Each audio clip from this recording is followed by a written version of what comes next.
Ndega nevana baba zvaita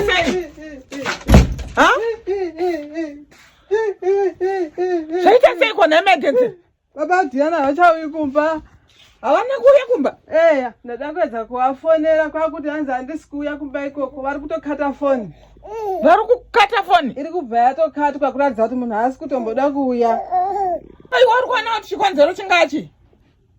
Vanenge vasisina care neni, nevana vacho havasina care navo. Aiwa, kana ndagara ndega nevana pamba.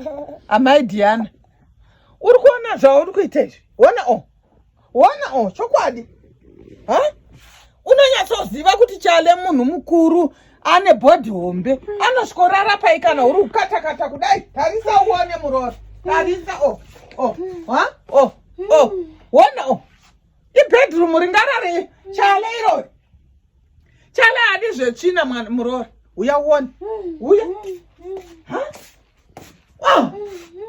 Idzi hembe dzawakasosoka mutambo 3 days ago dzakangodai ouya osvikopinda pai chokwadi. Kana newewo murora Ndasara pachena. Unosara nezviito zvako. Vanava Ndati unosara nezviito zvako. Wazvinzwa?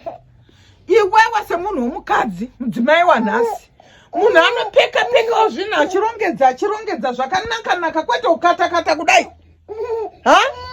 Varume vana adiki vemakadava havadi fanika sachale. Ndakamukudza achiita smart yake, bedroom rake was very clean. Izvawa akuita izvi yatostyle nyowani. Saka anoenda kuloji, anosarudza kunorara mukaloji nechikonzero chekuti iwe unongoramba uchingoyamwisa mwana chete usinga clean. Ndasara pachena.